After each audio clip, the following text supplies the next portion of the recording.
Pernahkah Anda merasa sudah bekerja keras dari pagi sampai malam, memeras keringat, memutar otak, tapi rasanya hasil yang didapat begitu-begitu saja? Ada hutang yang ingin dilunasi, atau ada impian yang rasanya mustahil diraih jika hanya mengandalkan hitungan matematika manusia? Banyak dari kita yang terlalu fokus pada jalur bumi, bekerja tanpa henti, mengandalkan koneksi, atau mengandalkan kemampuan diri sendiri. Kita lupa bahwa ada pemilik alam semesta yang memegang kendali atas segala takdir. Hari ini, kita akan membedah secara mendalam tentang apa itu jalur langit, sebuah konsep amalan spiritual yang jika dilakukan dengan konsisten dan ikhlas, mampu mengubah hal yang mustahil menjadi nyata dan mengalirkan rezeki dari arah yang tidak disangka-sangka. Dalam beberapa menit ke depan, kita tidak hanya akan membahas teorinya, tetapi kita akan membongkar 3 amalan utama jalur langit yang paling dahsyat, lengkap dengan panduan praktis cara mengamalkannya, serta rahasia mengapa doa-doa tertentu bisa langsung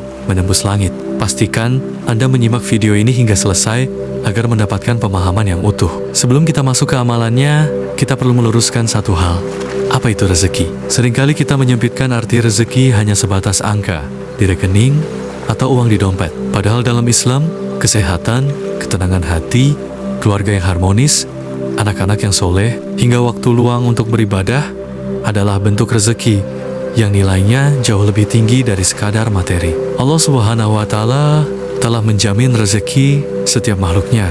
Namun, ada rezeki yang harus dijemput dengan ikhtiar fisik jalur bumi, dan ada rezeki khusus yang Allah berikan sebagai hadiah bagi hamba-hambanya yang mendekat lewat jalur takwa, jalur langit. Sesuai dengan janji Allah dalam surat At-Talaq ayat 2-3, barang siapa bertakwa kepada Allah, niscaya Dia akan mengadakan baginya jalan keluar dan memberinya rezeki dari arah yang tiada disangka-sangkanya. Jalur langit bekerja dengan hukum iman. Ketika logika manusia mengatakan tidak mungkin, kekuatan doa dan amalan bisa mengubah garis takdir dengan izin Allah.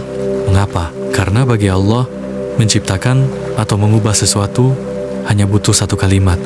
Kun fayakun, jadilah, maka jadilah ia. Tugas kita bukan memikirkan bagaimana cara Allah mengabulkannya. Tugas kita adalah memantaskan diri agar layak ditolong oleh Allah. Amalan pertama yang seringkali diremehkan padahal merupakan kunci pembuka gembok rezeki adalah istighfar. Teman-teman sekalian, terkadang rezeki kita seret bukan karena kita kurang pintar atau kurang rajin bekerja, melainkan karena tertahan oleh dosa-dosa kita sendiri. Dosa memunculkan noda hitam di hati yang menyumbat datangnya keberkahan. Nabi Nuh alaihissalam pernah berpesan kepada kaumnya yang diabadikan dalam Al-Quran surat Nuh ayat 10-12. Mohonlah ampunan kepada Tuhanmu. Sungguh, Dia Maha Pengampun, niscaya Dia akan menurunkan hujan yang lebat darimu, dan Dia memperbanyak harta dan anak-anakmu. Lihat bagaimana Allah mengaitkan permohonan ampun istighfar langsung dengan kelimpahan harta dan keturunan. Coba rutinkan membaca istighfar minimal 100 kali sehari, atau targetkan 1000 kali sehari saat Anda sedang beraktivitas. Rasakan kelapangan hati yang muncul setelahnya. Setelah membersihkan diri dengan istighfar, ketuk pintu langit di pagi hari dengan salat duha.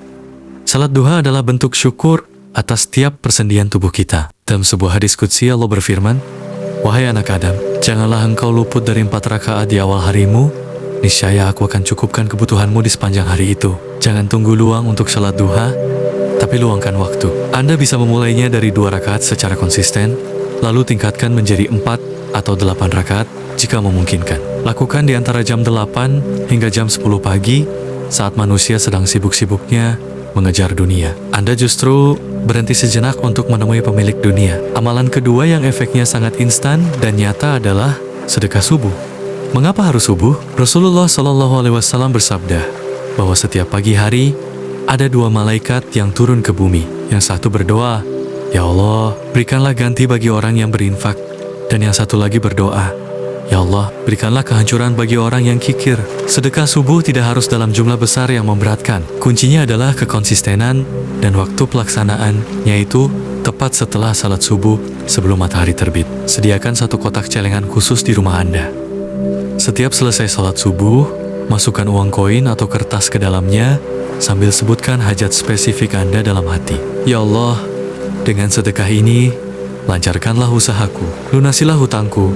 Jika sudah terkumpul seminggu sekali, salurkan ke masjid, anak yatim, atau tetangga yang membutuhkan." Menemani sedekah subuh, bacalah surat Al-Waqiah. Dalam beberapa riwayat disebutkan bahwa membaca surat Al-Waqiah setiap malam atau secara rutin akan menjauhkan seseorang dari kefakiran dan kemiskinan selamanya. Surat ini melatih mental kita untuk selalu mengingat kebesaran Allah yang mengatur rezeki di alam semesta. Jadikan surat Al-Waqiah sebagai bacaan rutin setelah sholat subuh atau setelah sholat isya sebelum tidur. Jadikan ini sebagai kebutuhan spiritual, bukan sekadar kewajiban. Amalan ketiga yang merupakan puncak dari jalur langit adalah tahajud di sepertiga malam terakhir. Ini adalah waktu di mana Allah Subhanahu wa Ta'ala turun ke langit dunia dan berfirman, "Siapa yang berdoa kepadaku, niscaya aku kabulkan. Siapa yang meminta kepadaku, niscaya aku beri. Dan siapa yang memohon ampunan kepadaku, niscaya aku ampuni." Berdoa di waktu tahajud bagaikan anak panah yang melesat tepat mengenai sasarannya. Ketika semua orang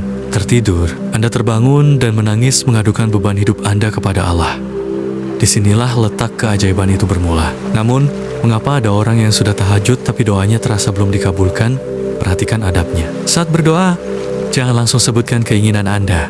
Gunakan formula ini, puji Allah terlebih dahulu. Sebut nama-nama baiknya, Asmaul Husna, seperti ya Razak, wahai maha pemberi rezeki. Ya Fatah, wahai maha pembuka jalan.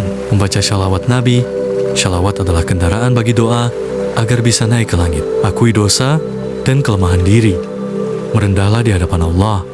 Sebutkan hajat dengan spesifik dan yakin. Jangan ragu-ragu saat meminta. Teman-teman sekalian, mengamalkan jalur langit ini bukan seperti mantra sihir yang Anda baca malam ini, lalu besok pagi uang langsung jatuh dari langit. Ini adalah tentang membangun hubungan connection dengan Allah. Kunci utamanya adalah istiqomah, konsisten, dan tawakal, berserah diri. Ketika Anda menggeser fokus hidup Anda dari mengejar rezeki menjadi mengejar pemilik rezeki, maka demi Allah, dunia akan datang kepada Anda dalam keadaan tunduk dan hina. Segala urusan Anda yang rumit akan diurai satu demi satu dengan cara yang tidak pernah Anda duga sebelumnya. Mari kita mulai dari hari ini. Pilih satu atau dua amalan yang paling ringan bagi Anda terlebih dahulu. Lakukan secara konsisten selama 30 hari ke depan dan lihat bagaimana hidup Anda berubah. Terima kasih telah menyimak video ini sampai selesai. Jika konten ini bermanfaat, silakan klik tombol like. Bagikan kepada keluarga atau sahabat yang mungkin sedang membutuhkan motivasi ini. Dan tuliskan doa atau hajat Anda di kolom komentar agar kita bisa saling mengaminkan. Sampai jumpa di video berikutnya. Wassalamualaikum warahmatullahi wabarakatuh.